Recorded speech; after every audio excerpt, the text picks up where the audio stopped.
سامعین کرام، آپ سن رہے ہیں ایک دلچسپ اردو جاسوسی کہانی جس کا نام ہے کریک ٹاؤن۔ یہ اس سلسلے کی قسط نمبر 9 ہے۔ مجھے امید ہے آپ کو میری یہ کاوش پسند آ رہی ہوگی۔ آپ نے اگر ابھی تک میرا چینل کہانی گھر سبسکرائب نہیں کیا تو ابھی میرے چینل کو سبسکرائب کر کے بیل نوٹیفیکیشن آن کر لیجئے تاکہ آنے والی ہر نئی کہانی کی اطلاع بر وقت آپ تک پہنچ سکے۔ دراصل ان تینوں نے مل کر کارکردگی کا جو معیار قائم کر لیا تھا، کیپٹن بخشی کی موت کے بعد سے پھر دوبارہ اس کی کارکردگی کا مظاہرہ نہ کر پائے۔ ان دونوں کی طرف سے تو کوئی کمی نہیں ہوئی تھی، لیکن تیسرے ممبر کی طرف سے مطلوبہ نتائج نہیں ملا کرتے تھے۔ کیپٹن ناگرا کو 3 ماہ پہلے ہی ڈیپوٹیشن پر بھیجا گیا تھا۔ اس کے اوسی نے کرنل کرشنا سے خود کہا تھا، مجھے امید ہے ناگرا شاید بخشی کی کمی پوری کر دے گا۔ ہی از جینیس، بہت ایکسٹرا آرڈنری لڑکا ہے، بڑا دم ہے اس میں۔ Hope so. Colonel Gopal Krishna نے اس کا دل توڑنا مناسب نہیں سمجھا، حالانکہ اس نے تب یہی رائے قائم کی تھی کہ یہ بھی پہلے کی طرح کا جینیس آفیسر ہوگا، کیونکہ اس سے پہلے آنے والے 3 ینگ آفیسرز کے متعلق بھی ان کے افسران اعلیٰ نے یہی رپورٹس دی تھیں۔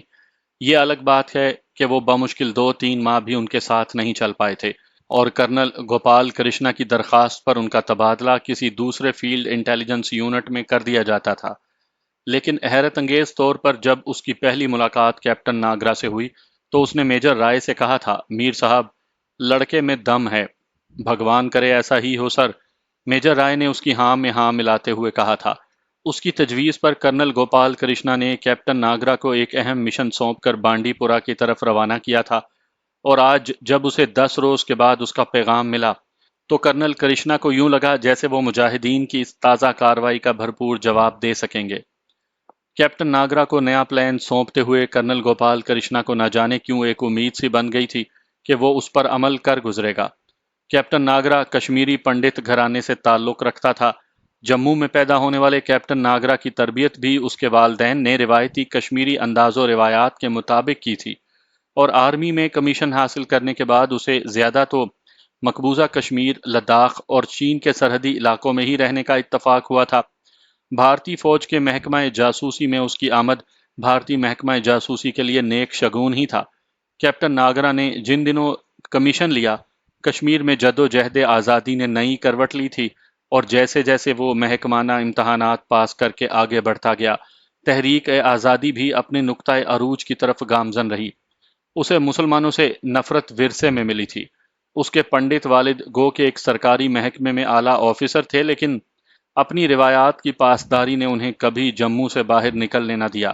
اس کے والدین اکثر گلہ کیا کرتے تھے کہ انہیں سری نگر سے مجبوراً ہجرت کر کے جموں آنا پڑا تھا، کیونکہ مسلم اکثریتی علاقے میں رہائش ان کے لیے مستقبل میں خطرات پیدا کر سکتی تھی۔ کیپٹن ناگرا کبھی کبھی سوچتا تھا کہ اس کے والدین نے بھلے وقت میں جموں کو اپنا مستقر بنانے کا فیصلہ کیا تھا، کیونکہ گزشتہ 6 ماہ میں ان کے درجنوں رشتہ دار سری نگر سے مہاجر ہو کر جموں اور دہلی میں ڈیرے لگا چکے تھے۔ انہوں نے کشمیری مجاہدین کے مظالم کی ایسی ایسی خود ساختہ کہانیاں اختراع کی تھیں جنہوں نے کیپٹن ناگرا کے دل میں ان کے خلاف پہلے سے موجود انتقام کی آگ کو دو چند کر دیا تھا۔ اپنے کالج کے زمانے ہی سے اس کا آنا جانا سری نگر لگا رہتا تھا۔ اس کی ایک وجہ تو کالج کے مختلف تفریحی ٹرپ تھے، اور دوسری اہم وجہ اس کے رشتہ داروں کی سری نگر میں موجودگی تھی، جو اب ایک ایک کر کے اپنے گھر بار چھوڑ کر یہاں آ گئے تھے۔ کیپٹن ناگرا نے مجاہدین کی اس لڑائی کو اپنی ذاتی جنگ میں تبدیل کر لیا تھا، اور وہ بہر صورت شورش کا خاتمہ کرنا چاہتا تھا تاکہ دوبارہ سری نگر سمیت سارے کشمیر پر بھارتی حکومت کا مکمل کنٹرول قائم ہو، اور سری نگر میں اس ٹھاٹ باٹ سے زندگی بسر کر سکیں جیسے ان کے آباء و اجداد کیا کرتے تھے۔ ملٹری انٹیلیجنس سے اس کی تبدیلی جب سے را کے اس خصوصی ونگ میں ہوئی تھی، اس نے تب سے یہ محسوس کرنا شروع کر دیا تھا کہ اب اسے اپنی صلاحیتیں اجاگر کرنے اور اپنی کارکردگی کو 4 چاند لگانے کا موقع ملے گا۔ کرنل ناگرا نے اسے بڑی اہم ذمہ داری سونپی تھی۔ اسے مجاہدین کے کسی بھی با اثر گروپ تک رسائی حاصل کر کے ان کے ذخائر کا پتہ لگانا تھا، جس کے بارے میں کرنل ناگرا کا شیطانی ذہن ایک بڑے منصوبے کا آغاز کرنے والا تھا، اور 15 روز کی محنت شاقہ کے بعد اس نے یہ مہم سر کر لی تھی۔ اس نے بانڈی پورہ میں مخبروں کا جال بن کر مقامی با اثر تنظیم العمر کے اس ہائیڈ آؤٹ تک رسائی حاصل کر لی تھی جہاں 2 روز کے بعد بیس کیمپ سے تازہ گولہ بارود کی کھیپ پہنچنے والی تھی۔ یہ اطلاع 100% درست تھی اور کرنل گوپال کرشنا کو ایمرجنسی میسج بھیجنے کے بعد اب وہ اس کے اگلے احکامات کا منتظر تھا۔ ہیلی کاپٹر کی ہنگامی پرواز کے ذریعے کرنل گوپال کرشنا اور میجر رائے اس کے پاس دوپہر کے کھانے پر پہنچ گئے تھے۔ ہمیں آج ہی اپنے مشن کا آغاز کرنا ہے، کرنل گوپال نے دونوں کو بریفنگ دینے کے بعد کہا۔ ٹھیک ہے سر، آج ہی ہوگا اور آپ کی منشا کے عین مطابق ہوگا، کیپٹن ناگرا نے اسے یقین دہانی کے لہجے میں کہا۔ شاباش ناگرا مائی بوائے، مجھے لگتا ہے تم بخشی کی کمی ضرور پوری کرو گے، گوپال کرشنا نے گردن ہلاتے ہوئے کہا۔ Thank you sir. ناگرا نے دونوں پاؤں جوڑ کر اپنا بازو جھٹکے سے بلند کیا اور اسے سلوٹ کر کے باہر آ گیا، جہاں اس کا نائب صوبے دار اس اطلاع کے ساتھ موجود تھا کہ سیف ہاؤس پر اس کا مخبر رشید ایک اہم اطلاع کے ساتھ حاضر ہے۔ ناگرا اپنی جیپ پر سیف ہاؤس کی طرف چلا گیا۔ اس کے اگلے پلان کی کامیابی کا بہت سارا دار و مدار مخبر رشید کی اس اطلاع پر بھی تھا، جس کے لیے اس نے بطور خاص اس کی ڈیوٹی لگائی تھی۔ سیف ہاؤس بانڈی پورہ کے شہری علاقے سے ملحقہ مضافاتی علاقے میں ایک تجارتی فرم کے دفتر کی آڑ میں قائم تھا، جہاں سے بظاہر پھلوں کی تجارت کی جا رہی تھی۔ اس دفتر کا سارا عملہ راہ پر مشتمل تھا۔ یہ راہ کی خوش قسمتی تھی کہ ابھی تک ان کا یہ ٹھکانہ مجاہدین کی نظروں سے اوجھل تھا۔ یہ سب کشمیری نژاد ہندو تھے، لیکن یہاں وہ مسلمانوں کی حیثیت سے قیام پذیر تھے۔ انہوں نے باغات کا ٹھیکہ لے کر ان سے پھل حاصل کر کے ایکسپورٹ کرنے والی کمپنی کے ملازمین کا روپ دھار رکھا تھا، اور یہ ساری کارروائی اتنے حقیقی انداز میں کی گئی تھی کہ اس پر جھوٹ کا گمان نہیں گزرتا تھا۔ جس جیپ میں کیپٹن ناگرا یہاں پہنچا تھا، ایسی جیپیں مقامی کاشتکار اور باغبان عام استعمال کیا کرتے تھے، اور اس نے لباس بھی مقامی لوگوں جیسا ہی پہن رکھا تھا۔ یوں بھی ہوشیار انٹیلیجنس آفیسر کی حیثیت سے اس پر فوجی ہونے کا شک نہیں کیا جا سکتا تھا۔ رشید کو اس کے ساتھیوں نے بڑی حفاظت سے رکھا ہوا تھا۔ وہ تھوڑی دیر پہلے ہی یہاں پہنچا تھا، لیکن کیا مجال جو کسی کو کانوں کان بھی خبر ہونے پائی ہو۔ کیپٹن ناگرا نے اپنا سیٹ اپ بڑی ہوشیاری سے ترتیب دیا تھا، جس میں اس امر کو بطور خاص ملحوظ خاطر رکھا گیا تھا کہ کسی بھی مرحلے پر اس کے ساتھیوں میں کسی کی شخصیت بھی مشکوک نہ ہونے پائے۔ یہی وجہ تھی کہ وہ اپنے سورس سے ہمیشہ براہ راست رابطہ رکھتا تھا۔ اس نے آج تک اپنا کام کسی اور کو سونپا نہیں تھا۔ رشید ایک الگ اور آرام دہ کمرے میں بیٹھا تھا، جہاں اس کی ضرورت کی ہر شے موجود تھی۔ اس نے اپنے جسم کو گرم رکھنے کے لیے یہاں آتے ہی وسکی کا ایک پیک چڑھا لیا تھا۔ ایسے ہی لوازمات کے لیے اس نے یہ لانتی راستہ اختیار کیا تھا۔ کیپٹن ناگرا نے اس کے لیے شراب و شباب کا مکمل اہتمام کر رکھا تھا اور اسے کبھی ان دونوں کی کمی کا احساس نہیں ہونے دیا تھا۔ ہاں بھائی رشید، کیا حال ہے؟ کیا خبر ہے؟ ناگرا نے بے تکلفی سے اس کے کاندھے پر ہاتھ رکھتے ہوئے دریافت کیا۔ صاحب، آپ نے اگر رشید سے دوستی کی ہے تو آپ کو علم ہونا چاہیے کہ ہم بھی یاروں کے یار ہیں، اس نے جھومتے ہوئے کہا۔ وسکی اس کے دماغ کو چڑھنے لگی تھی۔ یار، ہم بھی کسی معمولی ایرے غیرے سے دوستی کے قائل نہیں۔ یہاں تو ہر دوسرا کشمیری کام کرنے کے لیے تیار ہے۔ تمہارا انتخاب کچھ دیکھ کر ہی کیا ہے نا؟ ناگرا نے اس کو ہلا شیری دی۔ صاحب، آج رات وہ اپنے گھر میں گزارے گا، رشید نے اس کی طرف جھکتے ہوئے سرگوشی کے انداز میں کہا۔ پکی بات ہے نا؟ کیپٹن ناگرا نے اس کی آنکھوں میں جھانک کر تصدیق چاہی۔ ایک دم پکی بات ہے صاحب، 16 آنے پکی، رشید نے بڑے پورے اعتماد لہجے میں جواب دیا۔ اگر یہ خبر صحیح نکلی تو تمہیں معمول سے دگنا انعام ملے گا رشید، کیپٹن ناگرا نے اس کے ہاتھ بے قراری سے اپنے دونوں ہاتھوں میں تھامتے ہوئے کہا۔ سر، میں خود اس کی بیوی کو لے کر آیا ہوں۔ اس کا ماموں میرا دوست ہے اور ہم دونوں اسے کپواڑہ سے لے کر آئے ہیں۔ میں چونکہ مجاہدین کے لیے کام کرتا رہتا ہوں، یہ لوگ مجھ پر اعتماد کرتے ہیں۔ مجھے گنائی کے ماموں نے بتایا تھا کہ آج وہ اپنے گھر میں رات گزارے گا، اس لیے وہ اس کی بیوی کو لینے جا رہا ہے۔ سر، گنائی قریباً 6 ماہ کے بعد اپنے گھر آیا ہے، اور اس کی بیوی کو بھی اس کے والدین نے کسی رشتہ دار کے گھر میں چھپایا ہوا تھا۔ آج دونوں میاں بیوی اکٹھے ہیں۔ رشید نے اسے تمام تفصیلات ایک ایک کر کے بتانا شروع کر دیں۔ ویل ڈن، ناگرا نے اپنی بے قابو دھڑکنوں کو بمشکل سمیٹا۔ حزب کا مقامی کمانڈر گنائی آج رات اپنے گھر گزارنے جا رہا تھا، جس کا مطلب یہی تھا کہ ان کے اگلے منصوبے کی کامیابی ابھی سے 100% یقینی ہو گئی تھی۔ تم آج سری نگر نکل جاؤ، موج میلہ کر کے 5-6 روز کے بعد آنا۔ ناگرا نے کچھ سوچتے ہوئے اپنی جیب سے کچھ نوٹ نکال کر اس کی پھیلی ہوئی ہتھیلی پر رکھ دیے۔ رشید تھوڑی دیر کے بعد چلا گیا۔ اس کے فرشتوں کو بھی اس بات کی خبر نہ ہو سکی کہ سیف ہاؤس سے بانڈی پورا تک راہ نے اس پر کڑی نظر رکھی تھی۔ کیپٹن ناگرا اپنے آپریشن کا آغاز کرنے سے پہلے اس بات کی گارنٹی چاہتا تھا کہ رشید مجاہدین کی کاؤنٹر انٹیلیجنس کی نظروں میں تو نہیں آ چکا۔ اکثر ایسا ہوا تھا کہ مجاہدین اپنے کسی ساتھی کو خود ہی راہ کے جال میں پھنسا کر اسے ڈبل کراس کر لیا کرتے تھے، اور بھارتی فوج کو اس طرح کی متعدد کارروائیوں میں زبردست جانی نقصان اٹھانا پڑا تھا۔ ماڈر گاؤں میں بی ایس ایف کے ہیڈ کوارٹر پر مجاہدین نے جو قیامت ڈھائی تھی، اس میں بنیادی کردار بھارتی انٹیلیجنس کے ایک ڈبل کراس مخبر نے ہی ادا کیا تھا۔ ناگرا اس مرحلے پر بڑا محتاط تھا۔ اسے آپریشن کی کامیابی سے زیادہ اپنی پریسٹیج کی فکر دامنگیر تھی۔ وہ کسی بھی مرحلے پر کرنل گوپال کرشنا پر اپنی کوئی کمزوری ظاہر ہونے سے خوفزدہ تھا۔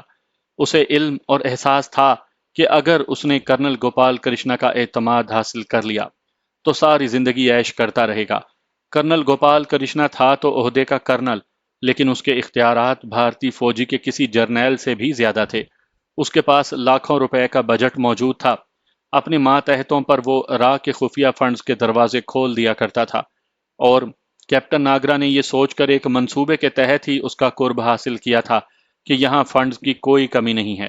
اسے مکمل یقین تھا کہ اگر کرنل گوپال کرشنا کے ساتھ اس نے 1 سال بھی گزار لیا تو بھارت کے 3-4 بڑے بڑے شہروں میں وہ اپنے لیے ایک ایک بنگلہ ضرور خرید سکتا تھا، اور یہی اس کا خواب تھا جس کی تکمیل کے لیے وہ کچھ بھی کر گزرنے کو تیار تھا۔ دولت اس کی بہت بڑی کمزوری تھی۔ اس نے فوج ضرور جوائن کی تھی جہاں دولت مند بننے کے چانسز نہیں تھے، لیکن وہ اپنی اسی نوکری سے دولت مند بننا چاہتا تھا اور بڑی کامیابی سے اس منصوبے پر عمل پیرا تھا۔ اس نے دن رات محنت کر کے اپنی ساکھ قائم کی تھی تاکہ خفیہ فنڈز کے استعمال پر مکمل اختیار مل جائے۔ جو آپریشن وہ کرنے جا رہا تھا، اگر اس میں نتائج اس کی توقع کے مطابق برآمد ہوتے تو کچھ عجب نہیں تھا کہ وہ کم از کم دلی میں اپنا ایک اپارٹمنٹ تو ضرور خرید لیتا۔ اس نے رشید کے ذریعے 2 اہم ترین معلومات حاصل کر لی تھی۔ دوسری اطلاع کو تو وہ قدرت کی طرف سے اپنے لیے خصوصی انعام سمجھ رہا تھا۔ حزب کے مقامی لیڈر گنائی، جس کی گرفتاری پر حکومت نے 3 لاکھ روپے کا انعام کا اعلان کر رکھا تھا، اس کے قابو میں آنے والا تھا، لیکن اسے صرف 3 لاکھ پر اکتفا نہیں کرنا تھا۔ اسے ان 3 لاکھ کو 30 لاکھ میں تبدیل کرنا تھا، جس کے لیے اس کے شیطانی ذہن نے ایک کامیاب منصوبہ بندی کی تھی۔ وہ حزب کے مقامی کمانڈر گنائی کو اس طرح مارنا چاہتا تھا کہ اس قتل کا الزام العمر پر آئے، جس کے بعد وہ العمر کے لیے آنے والی گولہ بارود کی کھیپ پر اس طرح حملہ آور ہونا چاہتا تھا کہ اس کے لیے حزب ذمہ دار قرار پائے۔ اگر وہ اپنے شیطانی منصوبے میں کامیاب ہو جاتا تو بانڈی پورا میں 2 مضبوط مجاہد تنظیموں کے درمیان نفرت کی مستقل بنیاد بن جاتی، جس کے بعد اس پر کامیابی کی راہیں کھل جاتی، انعامات کی بارش برسنے لگتی اور وہ آگے ہی آگے بڑھتا چلا جاتا۔ وہ اپنی پہلی ہی حیران کن کے ذریعے اپنے افسر اعلیٰ کرنل گوپال کرشنا کو چونکا دینا چاہتا تھا۔ وہ چاہتا تھا کہ نہ صرف گوپال کرشنا اسے بخشی کا جانشین سمجھنے لگے، بلکہ وہ اپنے دستے راست میجر رائے عرف میر صاحب کی جگہ بھی اس کو دے دے، جس کے بعد وہ اپنی مرضی سے راہ کے کروڑوں روپے کے فنڈز استعمال کر سکتا تھا۔ اپنی متوقع کامیابی کے نشے سے سرشار، وہ تھوڑی دیر کے بعد کرنل گوپال کرشنا کے سامنے بیٹھا اسے اپنی تازہ اطلاع کا سرپرائز دے رہا تھا۔ اس نے کرنل گوپال کرشنا کو جب اپنے اگلے منصوبے سے آگاہ کیا تو کرنل گوپال کرشنا اش اش کر اٹھا۔ دم ہے لڑکے میں، دم ہے۔ اس نے میجر رائے کی طرف دیکھ کر آنکھ دبائی، جو اردلی کی طرح ان دونوں کے لیے پیغ تیار کر رہا تھا۔ حزب کا مقامی کمانڈر گنائی قریباً 6 ماہ کے بعد گھر واپس لوٹا تھا۔ مقامی مجاہدین نے اس بات کا مکمل اہتمام کر رکھا تھا کہ اس کی آمد کی خبر کسی کو نہ ہونے پائے۔ آخری لمحات تک گنائی کے والدین کو بھی لا علم رکھا گیا تھا، اور انہیں بھی کسی دوسرے محلے میں جہاں گنائی کے قیام کا بندوبست کیا گیا تھا، اس کے ساتھ ہی شام ڈھلے لے کر گئے تھے۔ گنائی کی مجاہدہ بیوی بھی، جس نے نزدیکی گاؤں میں پناہ لے رکھی تھی، ایک عرصے کے بعد اپنے خاوند سے ملنے جا رہی تھی۔ مقامی آبادی میں گنائی کی بیوی کلثوم بہن کو ایک مجاہدہ کی حیثیت سے شہرت حاصل تھی۔ وہ بھارتی بربریت کے خلاف ہزاروں کی تعداد میں مشتمل خواتین کے متعدد جلسوں کی قیادت کر چکی تھی۔ متعدد مرتبہ پولیس نے اسے تشدد کا نشانہ بنایا تھا۔ آخری جلوس میں تو کلثوم بہن کا سر ایک زوردار لاٹھی کی ضرب سے پھٹ گیا تھا۔ لیکن اس کی خوش قسمتی تھی یا پھر اس کی مجاہد بہنوں کا جذبہ ایثار اور قربانی کہ انہوں نے کبھی بھارتی فوج یا پولیس کو اتنا موقع نہیں دیا کہ وہ کلثوم بہن کو گرفتار کر سکیں۔ ہمیشہ کلثوم کے گرد اس کی مجاہد بہنیں ایک دیوار کی صورت کھڑی ہو جاتی اور اسے بچا کر لے جاتی تھیں۔ سر پر گہری چوٹ نے کلثوم بہن کو نڈھال ضرور کر دیا تھا، لیکن اس کا جذبہ ایمان سرد نہیں ہوا تھا۔ اب بھی وہ اپنی تحریروں کے ذریعے مقامی آبادی کو ہندو سامراج کے خلاف سرگرم عمل رکھتی تھی، اور یہ سلسلہ کامیابی سے جاری تھا۔ اس کے خامن نے دم رخصت اسے کہہ دیا تھا کہ اب شاید اس دنیا میں ملاقات ممکن نہ رہے۔ انہوں نے تو ایک دوسرے سے گناہ بھی معاف کروا لیے تھے۔ دونوں ہی جانتے تھے کہ جس راستے پر وہ چل پڑے ہیں اس کا انجام شہادت کے سوا اور کچھ نہیں۔ دونوں یونیورسٹی سے فارغ التحصیل تھے۔ دنیا کی سیاست پر ان کی گہری نظر تھی۔ اللہ تعالیٰ نے انہیں مومنانہ بصیرت سے نوازا تھا۔ انہیں اس تلخ حقیقت کا ادراک تھا کہ آزادی کی منزل ابھی دور ہے۔ ان کی قربانیوں میں کوئی کمی نہیں رہی تھی۔ ان کے جذبے صادق تھے، ان کا عمل اخلاص والا تھا۔ لیکن عالم اسلام کی اجتماعی بدبختی نے یہاں بھی ڈیرے جما رکھے تھے کہ ان قربانیوں اور شہادتوں کو منافق سیاسی لیڈرشپ اپنے مقاصد کے لیے کیش کروا رہی تھی۔ یہی وہ لوگ تھے جو ان کے اور آزادی کے درمیان حائل تھے۔ وہ جانتے تھے کہ جب کبھی اس قوم نے براہمن کی غلامی سے نجات حاصل کی، سب سے پہلے ان کی کمبختی آ جائے گی۔ یہی سبب تھا کہ وہ اپنی بقا کی جنگ لڑنے پر متحد ہو گئے تھے۔ وہ جانتے تھے کہ ان کی منافقانہ لیڈرشپ کی بقا صرف اور صرف کشمیری غلام ہیں۔ اگر کشمیر آزاد ہو گیا تو ان کو حاصل تمام عیاشیاں ختم ہو جائیں گی۔ وہ بظاہر مجاہدین کی مخالفت بھی نہیں کرتے تھے اور اندرون خانہ ولی سرکار سے اپنے مضبوط تعلقات میں معمولی سی دراڑ بھی نہیں آنے دیتے تھے۔ لیکن ان حقائق کا ادراک رکھنے کے باوجود دونوں میاں بیوی اپنے مشن سے مخلص تھے۔ وہ آزادی کی اس جنگ میں اپنی حیثیت میں مکمل مجاہدین کے ساتھ شامل تھے۔ انہیں اس بات کا یقین ضرور تھا، اگر آزادی کی لذت سے انہیں آشنائی نہ مل سکی تو بھی ان کی آنے والی نسلیں غلام نہیں رہیں گی۔ آج جب کلثوم بہن کو پیغام ملا کہ اس کا خاوند اس سے ملاقات کر رہا ہے تو اس نے سب سے پہلے اس اطلاع پر اللہ تعالیٰ کے حضور سجدہ شکر گزارا اور نوافل شکرانہ ادا کیے تھے۔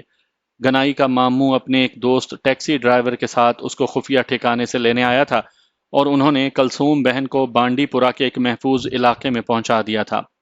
مجاہدین نے اسی مکان میں دونوں میاں بیوی اور گنائی کے والدین کی ملاقات کا بندوبست کیا تھا۔ نظم کا پابند ہونے کے ناطے کلثوم بہن نے اپنے خاوند سے متعلق کوئی سوال نہیں کیا تھا، نہ تو اس کے آنے اور ملاقات کا وقت دریافت کیا تھا، نہ ہی یہ پوچھا تھا کہ وہ اس وقت کہاں ہے۔ مغرب کی نماز سے فراغت پر اچانک ہی اسے اپنی پشت سے السلام علیکم کی مانوس آواز سنائی دی۔ وعلیکم السلام کہتے ہوئے اس نے گردن گھمائی۔ اس کی نظروں کے سامنے اس کے سرتاج کھڑے تھے۔ میدان جہاد کی ریاضتوں اور کلفتوں کے آثار اس کے چہرے سے حویدہ تھے۔ قرون اولیٰ کے مسلمانوں کی طرح اس کی داڑھی خاصی بڑی ہوئی تھی، سر کے بال بھی بڑے ہوئے تھے اور آنکھوں کی چمک دو چند ہو گئی تھی۔ سامنے کمرے میں موجود گنائی کی بوڑھی والدہ باہر آ گئیں۔ انہوں نے بیٹے کو سینے سے چمٹا لیا اور بے اختیار اس کے بوسے لینے لگیں۔ احساس تشکر تھا یا پھر ایک مدت کی جدائی کے بعد وصال کا احساس جس نے کلثوم بہن کی آنکھوں سے آنسوؤں کی جھڑیاں لگا دی تھی، لیکن یہ گھڑیاں رو کر گنوانے والی نہیں تھیں۔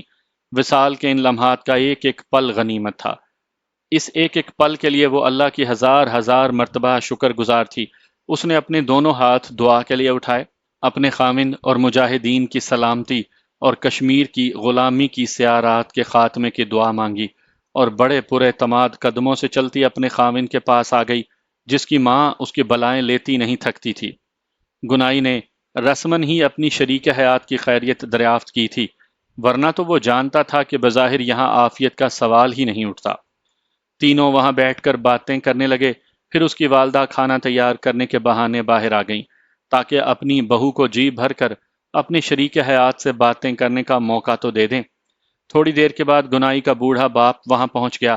چاروں رات گئے تک باتیں کرتے رہے، جس کے بعد وہ آرام کرنے کے لیے پہلے سے مخصوص کردہ جگہوں پر چلے گئے۔ اس گھر میں گنائی کے والدین نے قیام کرنا تھا۔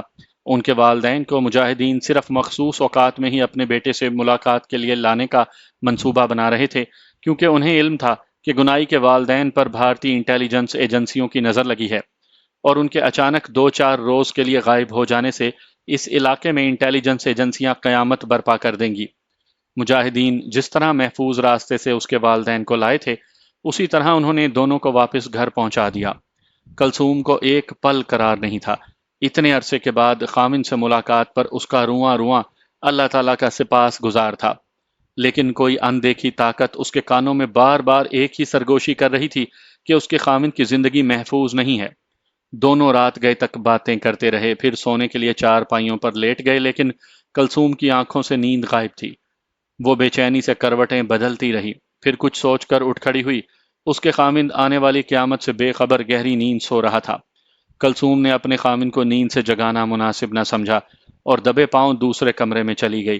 اس نے اپنی دل کی تسکین اور انجانے خوف کے تحت نوافل پڑھنے کا فیصلہ کیا اور اس ارادے سے اب وضو کرنے کے لیے جا رہی تھی۔ وضو کرنے کے بعد اس نے جائے نماز بچھائی اور نوافل ادا کرنے لگی۔ ابھی اس نے پہلی رکعت ہی مکمل کی تھی جب اسے دوسرے کمرے سے فائرنگ کی آواز سنائی دی۔ یہ کیپٹن ناگرا کی گن سے نکلنے والی گولیاں تھیں۔ اس کے ساتھ 2 بلیک کیٹس کمانڈوز بھی تھے۔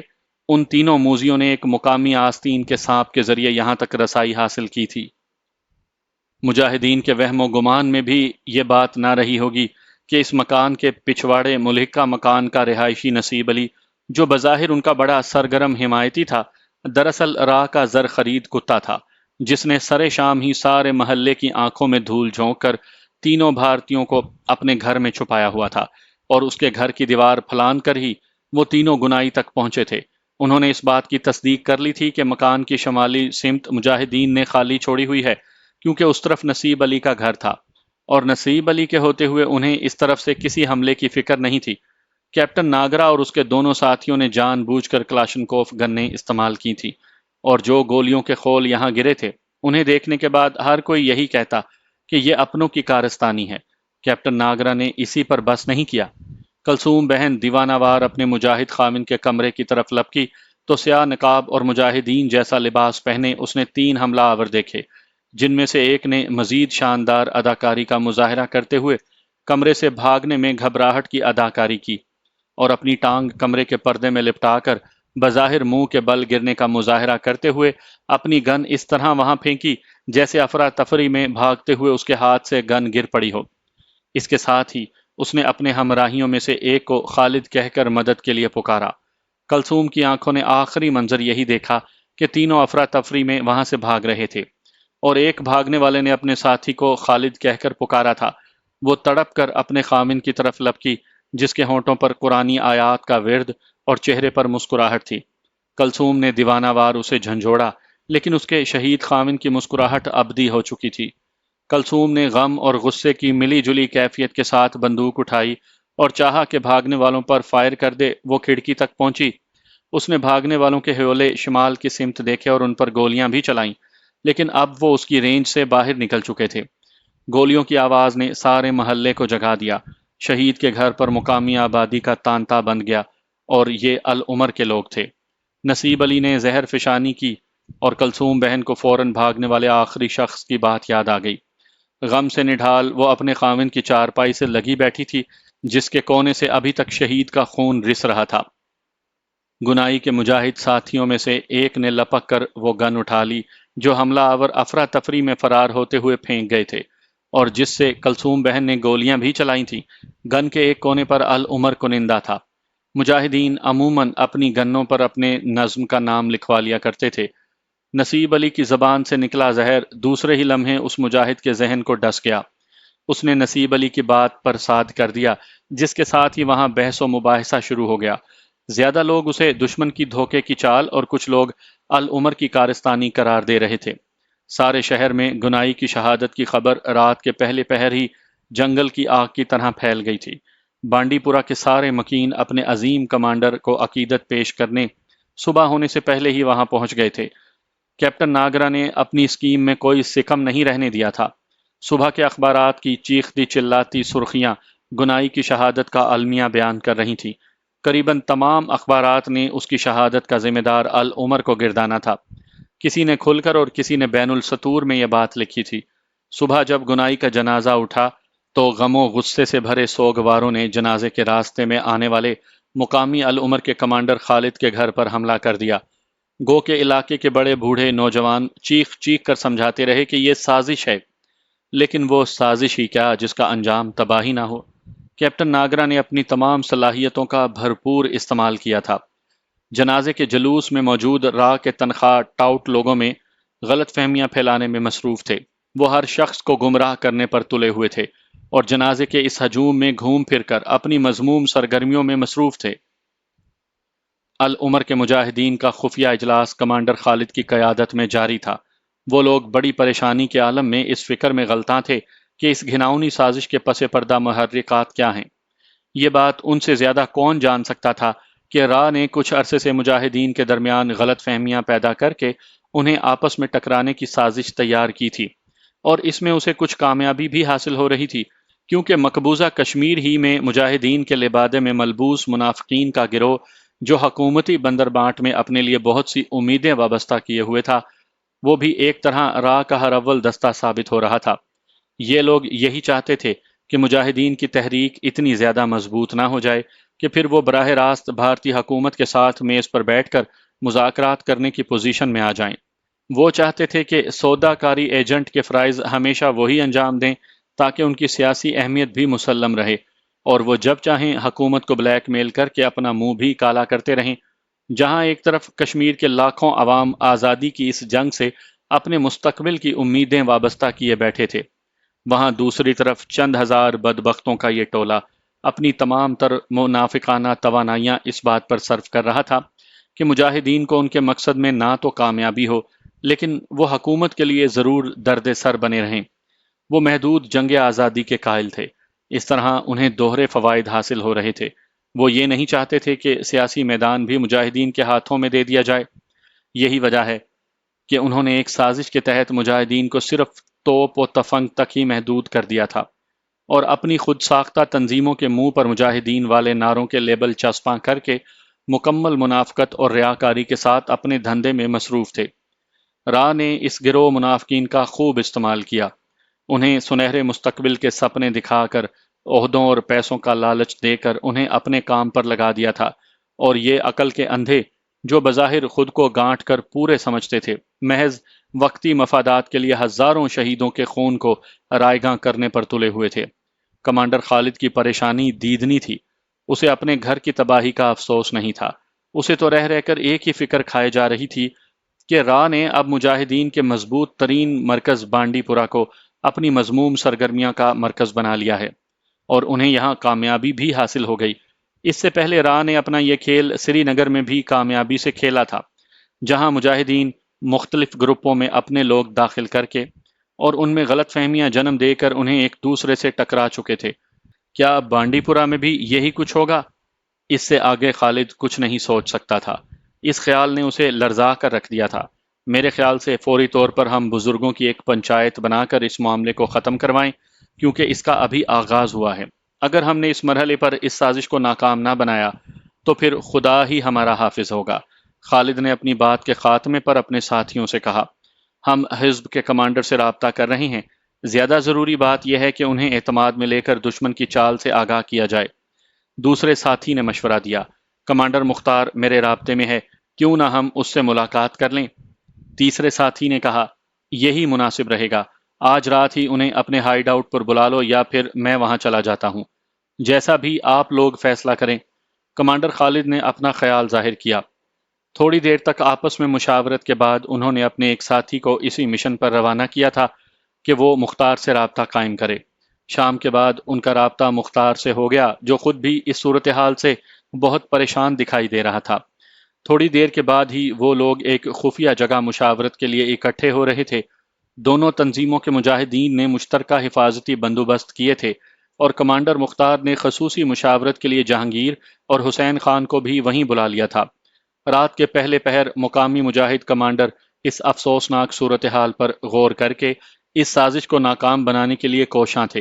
ایک بات ان سب کے لیے متفقہ طور پر طے شدہ تھی کہ کمانڈر گنائی کو را نے شہید کیا ہے، اور اب اس شہادت کی آڑ میں اپنے گھناؤنے مقاصد حاصل کرنا چاہتے تھے۔ العمر کے کمانڈر خالد نے محسوس کیا کہ باقی تمام مجاہد گفتگو میں حصہ لے رہے تھے، لیکن جہانگیر ابھی تک خاموش تھا۔ آپ خاموش کیوں ہیں؟ کچھ کہیے نا۔ بالآخر کمانڈر خالد نے ہی کہہ دیا۔ اس نے گو کہ آج پہلی مرتبہ جہانگیر کو دیکھا، لیکن ویٹ لیب اور مارڈر گاؤں کیمپوں کے اس کے ہاتھوں تباہی کے بعد سے مجاہدین اپنے دلوں میں اس کے لیے احترام و عزت کے جذبات محسوس کرنے لگے تھے۔ میرا نقطہ نظر ذرا مختلف ہے، جہانگیر نے کچھ سوچتے ہوئے کہا۔ مجاہد کمانڈروں نے اس کی طرف استفہامیہ نظروں سے دیکھا۔ ایک بات تو طے ہو گئی کہ گنائی کی شہادت راہ کا سیاہ کارنامہ ہے، لیکن جس بات کو ہم سمجھ نہیں پا رہے ہیں وہ یہ ہے کہ دشمن کی کامیابی ہمیں آپس میں الجھا دینے میں ہے۔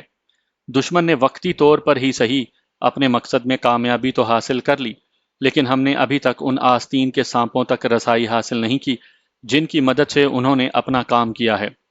دشمن کی چال کو اس کے منہ پر واپس مارنے کے لیے ضروری ہے کہ ہم ان آستین کے سانپوں کا کھوج لگا کر انہیں کیفر کردار تک پہنچائیں۔ اگر آپ مجھے 2 دن دے دیں تو مجھے امید ہے کہ انشاءاللہ میں اسے ڈھونڈ نکالوں گا، جس کے بعد ہم اس قابل ہوں گے کہ دشمن کو اس کی اصلیت سے آگاہ کر سکیں۔ ماشاءاللہ، سبحان اللہ، انشاءاللہ ایسا ضرور ہوگا۔ مجاہدین نے باری باری اس کی تجویز پر صاد کیا۔ حزب اور العمر کے مقامی مجاہدین، جن کی تعداد 5 تھی، ان کو جہانگیر کے ساتھ کر دیا گیا۔ ان لوگوں نے جہانگیر کی ہدایت پر کام کر کے اسے مکمل رپورٹ بہم پہنچائی تھی، جس کے بعد انہوں نے اگلی کارروائی کرنی تھی۔ کرنل گوپال کرشنا، میجر رائے، کیپٹن ناگرا، نصیب علی سمیت وہاں موجود تھے۔ چاروں شراب کے جام سے دل بہلا رہے تھے۔ بھائی، کمال کر دیا، well done. Colonel Gopal Krishna, جسے جنازے کے جلوس کی پل پل کی خبریں مل رہی تھیں، خوشی سے پھولے نہیں سما رہا تھا۔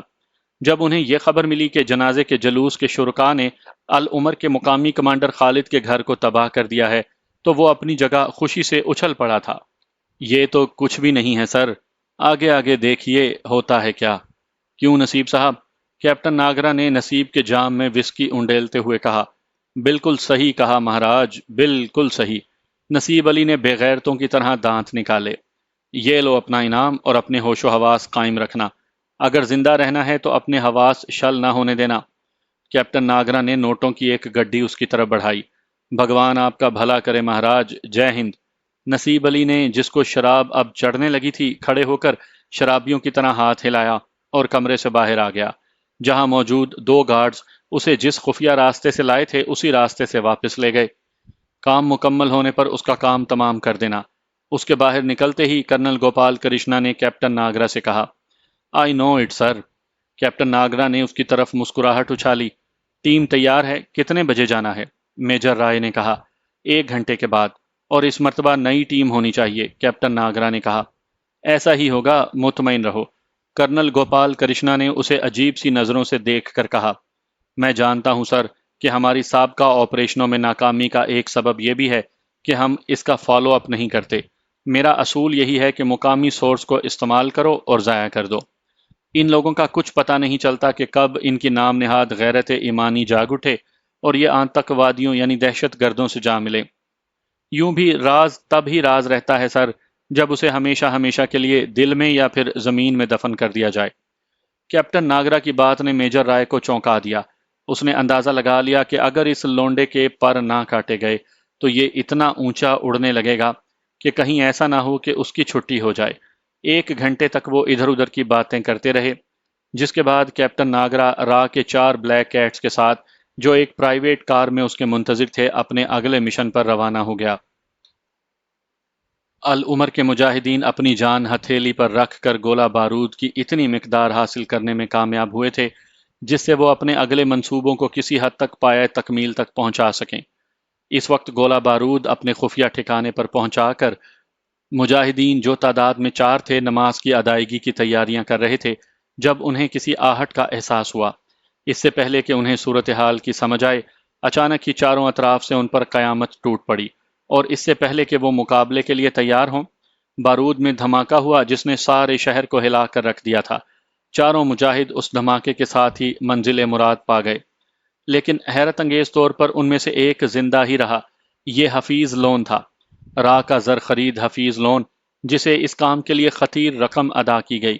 اس کھیل میں سب سے اہم کردار اس نے ادا کرنا تھا۔ کیپٹن ناگرا نے اسے بری طرح جکڑا تھا کہ اس بیچارے کے لیے بچ نکلنے کا کوئی راستہ ہی باقی نہیں رہا تھا۔ اس کی دونوں جوان بہنوں کو راہ نے اپنی گرفت میں لے کر اسے اپنے لیے کام کرنے پر آمادہ کیا تھا۔ حفیظ لون نے ایمان کی کمزوری کا مظاہرہ کیا اور دشمن کی چال میں پھنس گیا۔ اس نے کیپٹن ناگرا کو اسلحے کی اس کھیپ کی آمد کی اطلاع دی تھی۔ اس کی مدد سے کیپٹن ناگرا نے یہ کارنامہ انجام دیا تھا۔ اب اسے اپنا اگلا کام کرنا تھا۔ حفیظ لون نے اس یقین دہانی کے بعد کہ اس کے باقی تینوں ساتھی شہید ہو چکے ہیں، ٹارچ سے مخصوص اشارہ کیا، اور دوسرے ہی لمحے نزدیکی جھاڑیوں میں چھپا کیپٹن ناگرا اس کے سامنے موجود تھا۔ شاباش حفیظ، میں تمہیں اتنا انعام دلاؤں گا کہ بھارت کے کسی بھی شہر میں تم اپنی دونوں بہنوں اور ماں کے ساتھ آبرو مند زندگی بسر کر سکو گے۔ اپنے اعصاب کو سنبھالو، حواس قائم رکھنا، خبردار اگر تمہارے کسی عمل سے بھی انہیں شک ہو گیا تو وہ تمہاری تکہ بوٹی کر ڈالیں گے۔ حزب کے حملے کی خبر اپنے مرکز کو پہنچا دو۔ انہیں بتا دینا کہ حزب کے لوگوں نے تمہیں جان بوجھ کر صرف اس لیے زندہ چھوڑا ہے کہ تم اپنے گروپ کے لوگوں تک یہ خبر پہنچا سکو کہ حزب والوں نے کمانڈر گنائی کی موت کا بدلہ لے لیا ہے۔ بس 3-4 روز بعد تمہیں میرا پیغام مل جائے گا۔ بھارت کے جس شہر میں تم چاہو گے ہم تمہارے لیے تمام بندوبست کر دیں گے۔ کیپٹن ناگرا نے یہ کہہ کر اس کی پیٹھ تھپ تھپائی اور اندھیرے کی چادر میں غائب ہو گیا۔ کمانڈر مختار کی امامت میں مجاہدین نماز فجر کی ادائیگی کی تیاری کر رہے تھے جب کمانڈر العمر کو پیغام پہنچایا گیا کہ حزب نے ان کے تازہ گولہ بارود کے ذخیرے پر حملہ کر کے اسے تباہ کر دیا ہے اور 3 مجاہد شہید ہو گئے ہیں۔ بمشکل ایک مجاہد حفیظ لون وہاں سے جان بچا کر نکلنے میں کامیاب ہوا ہے، جس کے ذریعے یہ اطلاع وہاں تک پہنچی ہے۔ لا حول ولا قوت۔ خبر سنتے ہی العمر کے کمانڈر خالد نے بے ساختہ کہا۔ تمام لوگ سمجھ گئے کہ گنائی کی شہادت سے راہ نے جس خطرناک کھیل کا آغاز کیا تھا اس کا یہ نقطہ اختتام تھا۔ ان کو جواب دینا ناگزیر ہو گیا ہے خالد بھائی، حزب کے کمانڈر مختار نے کہا۔ ہاں، اور اس کا بہترین جواب یہ ہے کہ ہم مشترکہ حملے کر کے راہ کو سمجھا دیں کہ اس کی سازش کی سمجھ ہمیں آ گئی ہے اور ہم اس کا منہ توڑ جواب دینے کی اہلیت بھی رکھتے ہیں۔ کمانڈر خالد نے کہا، مجھے اگر آپ جلد از جلد زندہ بچ جانے والے مجاہد سے ملا سکیں تو شاید اللہ تعالیٰ بہتری کی کوئی صورت نکال دیں۔ اچانک ہی جہانگیر نے کمانڈر خالد کی طرف دیکھ کر کہا۔ کمانڈر خالد نے ایک لمحے توقف کیا، شاید وہ کچھ سوچ رہا تھا، پھر اس نے اپنے ایک ساتھی کو اشارہ کیا اور جہانگیر سے مخاطب ہو کر کہا، ٹھیک ہے، میں آپ کا مطلب سمجھ گیا۔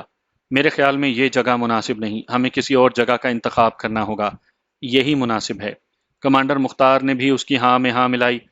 نماز انہوں نے کمانڈر مختار کی اقتداء میں ادا کی، پھر سب کے ہاتھ ان بے گناہ مجاہدین کے درجات کی بلندیوں کی دعا کے لیے ہاتھ اٹھائے جو اپنوں کی ریشہ دوانیوں کا شکار ہو کر مقرب ہو گئے تھے۔ وہ ساری رات جاگتے آئے تھے، لیکن کیا مجال جو کسی مجاہد کی آنکھوں میں نیند کا شائبہ تک دکھائی دیا ہو۔ العمر کے 2 مجاہدوں کی رہنمائی میں جہانگیر اسی ہائیڈ آؤٹ کی طرف جا رہا تھا جہاں حفیظ لون موجود تھا۔ کمانڈر مختار اور کمانڈر خالد بھی الگ الگ راستوں سے یہاں تک پہنچے تھے۔ تھوڑی دیر کے بعد حفیظ لون ان تینوں کے سامنے موجود تھا۔ جہانگیر نے اس سے کرید کر درجنوں سوالات کیے تھے اور واقعات کی جزیات کا کوئی پہلو بھی تشنا نہیں رہنے دیا تھا۔ قریباً 15-20 منٹ کے بعد ہی حفیظ لون ہی نہیں، کمانڈر خالد اور کمانڈر مختار بھی محسوس کرنے لگے تھے کہ حفیظ لون پھنس گیا ہے۔ اب وہ بھی تفتیش کے انداز میں اس سے سوالات کر رہے تھے۔ اچانک ہی حفیظ لون کی آواز بھر آ گئی۔ شاید اس کا مردہ ضمیر جاگ اٹھا تھا۔ اس نے سسکیاں لے کر رونا شروع کر دیا۔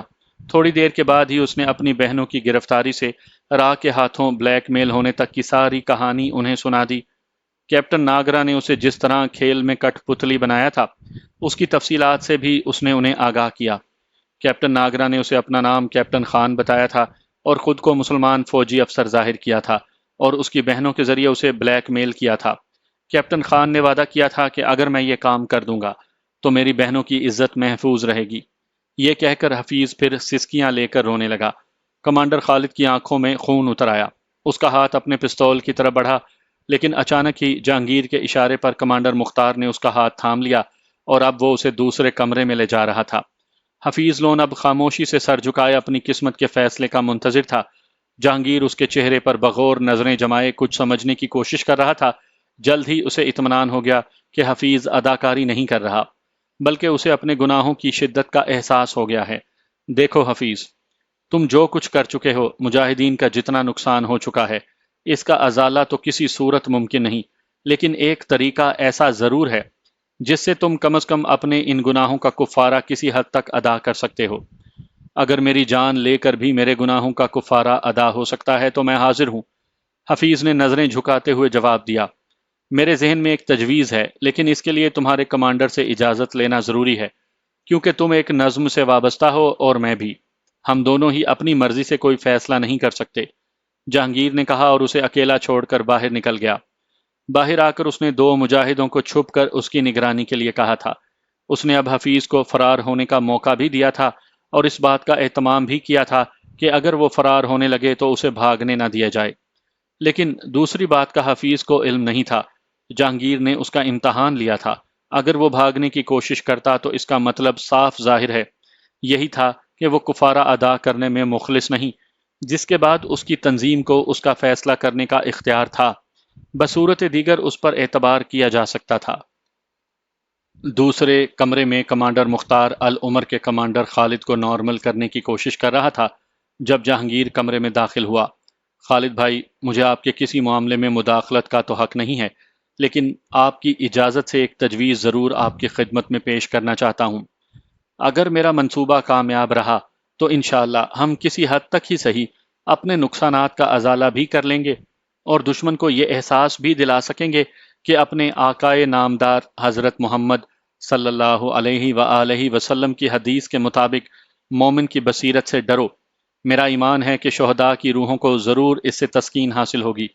یہ کہہ کر اس نے اپنے منصوبے سے دونوں کو آگاہ کیا۔ نہیں جہانگیر، میں تمہیں اس طرح آنکھیں بند کر کے جہنم میں کودنے کی اجازت نہیں دے سکتا، یہ بڑا خطرناک منصوبہ ہے۔ کمانڈر خالد نے نفی میں گردن ہلائی۔ جہانگیر بھائی، ابھی آپ نے بہت کام کرنا ہے، ہمیں اس طرح آنکھیں بند کر کے آپ کو اتنا جان لیوا قدم اٹھانے کی اجازت کیسے دیں؟ کمانڈر مختار نے کہا۔ لیکن تھوڑی دیر کے بعد بالآخر انہوں نے بادل نخواستہ ہی صحیح جہانگیر کی بات مان لی اور اسے اپنے منصوبے پر عمل کرنے کی اجازت دے دی۔ دونوں کا شکریہ ادا کر کے وہ اسی کمرے میں واپس آیا جہاں حفیظ کو چھوڑ کر گیا تھا۔ حفیظ اپنی جگہ موجود اور بہت شرمندہ دکھائی دے رہا تھا۔ اس نے بڑی پر امید نظروں سے جہانگیر کی طرف دیکھا، جس نے اسبات میں سر ہلا کر اسے قدرے مطمئن کر دیا۔ تم کیپٹن خان سے کس طرح رابطہ کرتے ہو؟ جہانگیر نے تھوڑی دیر کے بعد پوچھا۔